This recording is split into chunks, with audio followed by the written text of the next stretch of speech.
entrepreneurial career began really as a family home-raised business. Is that my father was an entrepreneur, a serial entrepreneur actually himself, and that was just sort of bred into my genetics, I guess. My father fell ill when I was very young, only 21 years old, and so my career path changed immediately. I'd finished University of British Columbia, and I was on my way to my master's at Cornell University in New York when he had the stroke. Unfortunately, he wasn't well ever again, and so I was immediately thrown into the business of taking over the entire hotel. So I grew up in the hotel business, literally. It's our 40th anniversary this year, and doing every single job in the hotel, and that's the best education I think that one can ever get. I really wanted to have my own business, though, is that I didn't want to just carry on in the family footsteps. And so when a bank lease space became available, I thought that it would be a great place for a spa, and this was approximately 12 years ago. And my father said, okay, 600 square feet is, and I'll charge you double the rent. And it was quite the negotiations. What a fabulous lesson. And he was really tough. He wouldn't give me a business loan. You know, it was completely starting from scratch, just myself. And then 12 years later, you know, one of Canada's largest and most luxurious spa chains. Without question, my negotiation with my first landlord, my father, and he actually didn't want me to do the business. He wanted me to stay in the hotel business, concentrate on his business, and I really had to do something that was my own. I had to differentiate and just make myself distinct from the family. The first Absolute Spa was actually called Spa at the Century. It wasn't branded yet, and it was very successful, and little by little we expanded square footage wise and treatment wise. The spas to the hotel business in the 90s were sort of what the fitness facilities and gyms were to hotels in the 80s, and we were very fortunate that we saw this trend, and we were just actually a little bit ahead of the trend and started to set that trend for hotels in Vancouver and British Columbia. It's interesting nowadays because to be a 5-star hotel and hotel chain, you actually have to have a spa in your property. By having the first spa in our own facility gave me great experience, though, in negotiating the next item. And we got a call from the Fairmont Airport Hotel, beautiful hotel that was brand new built, and they left 3 large hotel suites, just the shell blank, and it was this beautiful space with these gorgeous windows looking out at the aircraft landing, and immediately you can envision where the hydrotherapy room and the pedicure lounge and the relaxation lounge for group parties was going to go. So we actually got to build from scratch again on our second spa, and then we thought, well, we can't call it Spa at the Century, it's in a Fairmont hotel, so that's where we came up with the name Absolute and branded it, and then it just really spun off from there. My family definitely is in my business because my fantastic business partner is my husband, my significant other. And so that's an interesting combination. People always say, how does that work? And I always make the joke that our offices are 1 floor from each other, and you need that little bit of space. But it's fantastic as a partnership. And it is very interesting because a lot of entrepreneurs actually work with their families or work with their significant others. And I think it's a fantastic match when you have completely diverse talents and skill sets, and even though you can do it all, is if you prefer and you enjoy one area more, such as I enjoy the marketing and the publicity and the fundraising and philanthropy and the policy work, the work with the government and the contacts, and my significant other, my business partner and partner in crime in life is that he loves the legal and the accounting side, and the operation on, especially the creative building side, is that he will never stop building. I have to always put the stops on him. I think that with core values, it's really something that you start with as a person, and I think that this is something that, coming from a serial entrepreneurial family, this is something that I was born and raised with, and that is, you know, basic integrity, great honesty and loyalty, as well as persistence. My mom and dad always taught me to be relentless. Is that set your goal, and it can be a dream, and you work as hard as you possibly can to achieve it, doing literally every single job yourself.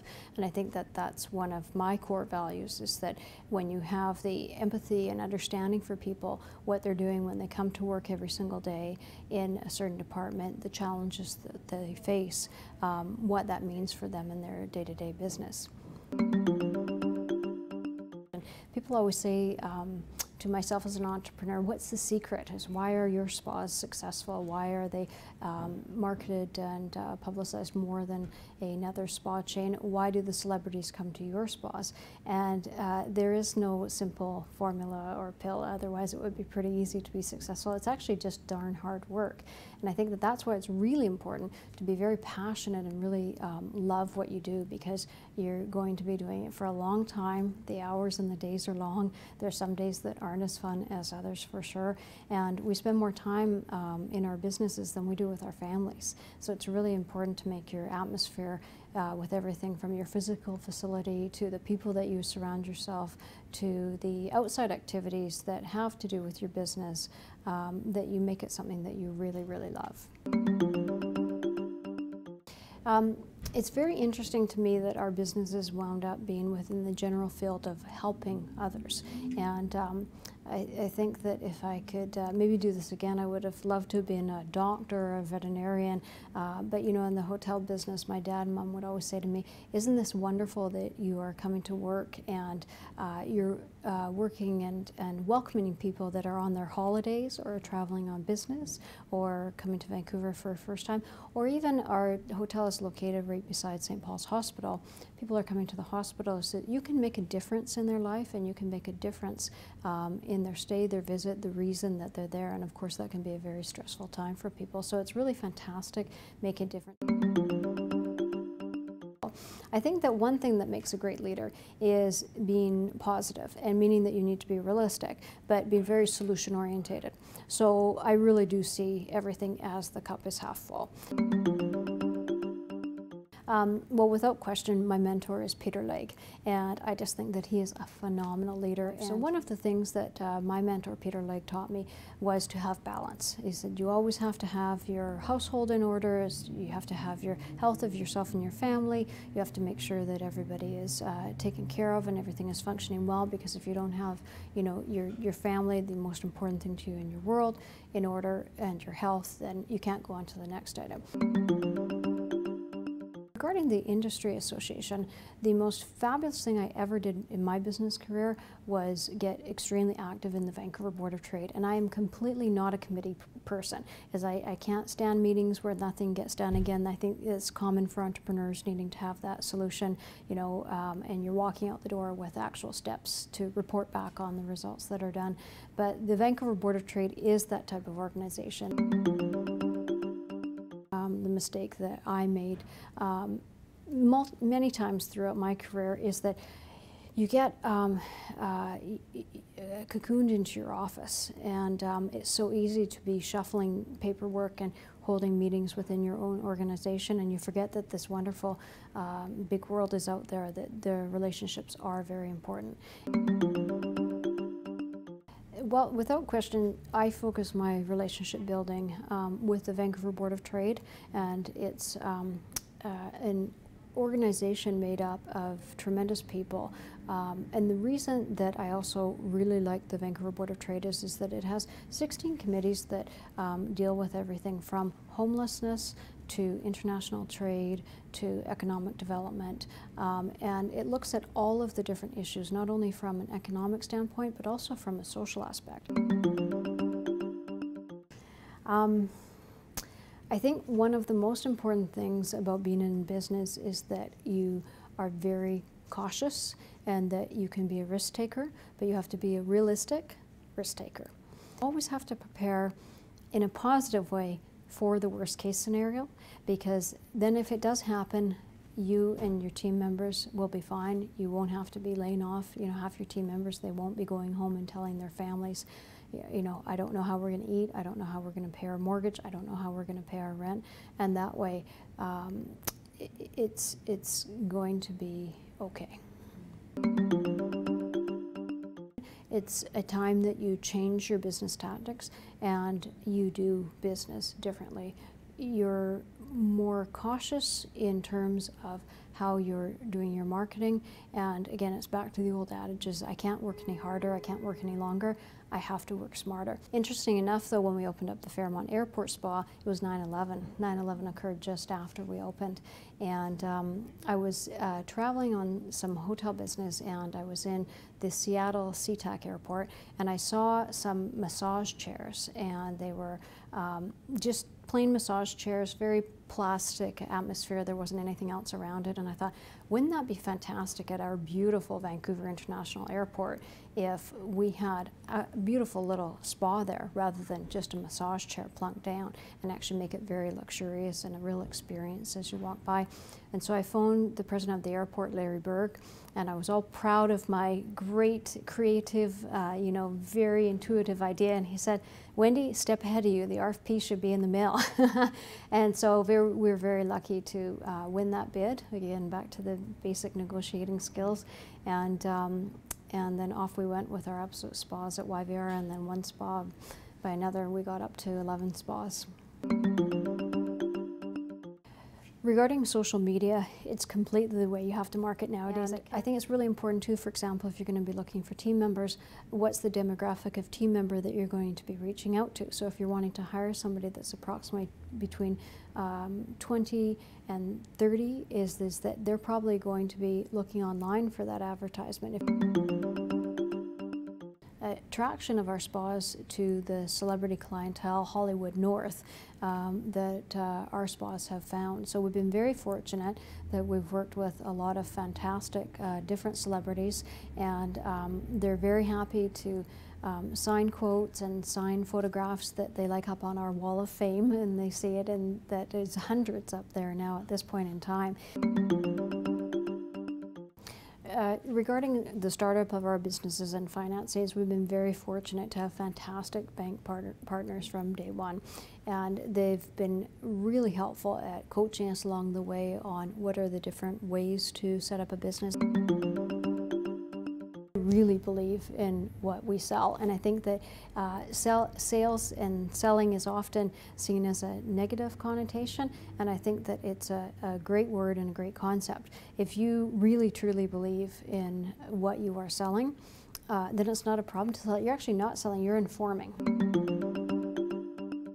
Without question, I had to learn how to become a sales advocate or learn how to pitch things. And at the first, you know, when I was very young in my 20s, it was incredibly intimidating, very difficult. But one of my favorite quotes from Peter Legge, my mentor, is actually, people will forget what you say and people will forget what you do, but people will never forget the way that you make them feel.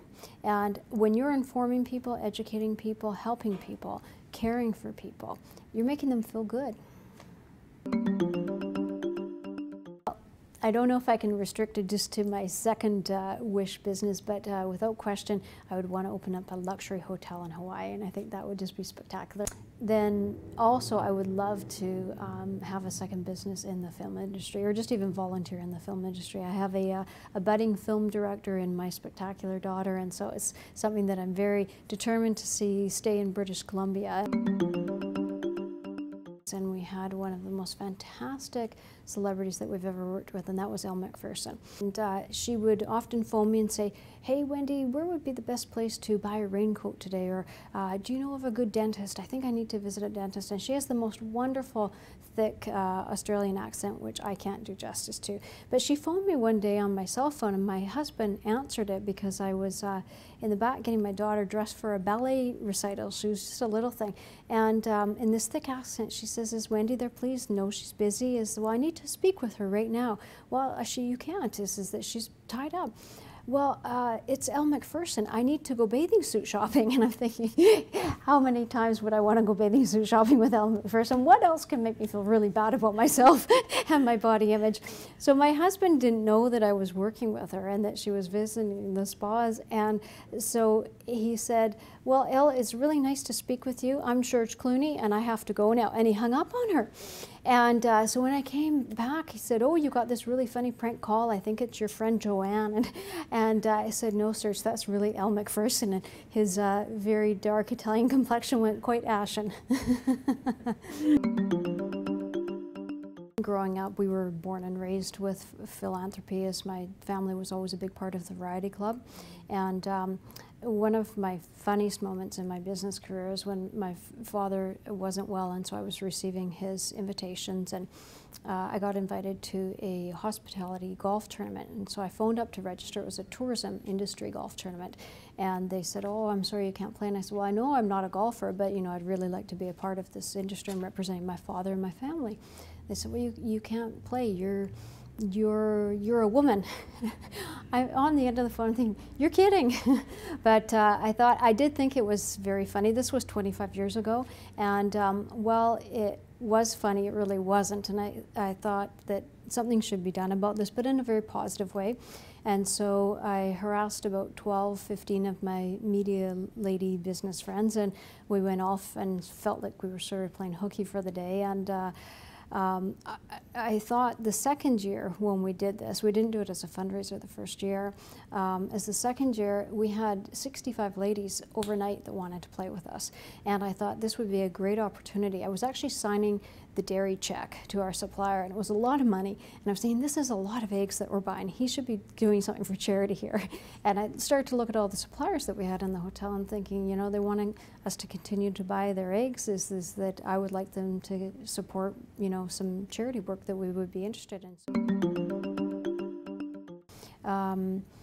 I think what I tell young people these days when they ask me about philanthropy, I tell them to do two areas if they can. I tell them to do one within their industry and then one within their passion of an area. If they have had somebody in their life with breast cancer, if they have a passion like we do for special needs children in British Columbia. If I had seen this interview 20 years earlier, I would never have believed. You know, I think that we have 12 spas to this day in the international distribution product line. I think that it really stays true to your core values on be persistent and to really work hard at your dreams. You know, we have a fantastic, 20 years ago, three-star hotel. Now it's a 4-star hotel. People said to me, I wanted to build a 5-star spa. If I was going to do a spa, it had to be 5-star. And they said, celebrities, movie stars will never walk through those doors. I don't know why you're building it that way, investing that much money. I don't know why you're bringing in those expensive product lines. People are just not going to walk through the doors of the Century Plaza and go to a 5-star spa. And I thought, I'm going to prove you wrong. And then you kind of think after you say that in your own head, I don't know how, and I don't know why I feel so compelled to do that, but I think it's because you told me I can't do it, that now I have to do it. And I think that was one of the things that I was so excited about attracting so much of Hollywood North's talent to visit us, and was simply just because our team members and our products and our services were that good, were world-class quality so many years ago. But it was a very compelling moment early on for me that I was really hoping I was going to be right. Mm-hmm.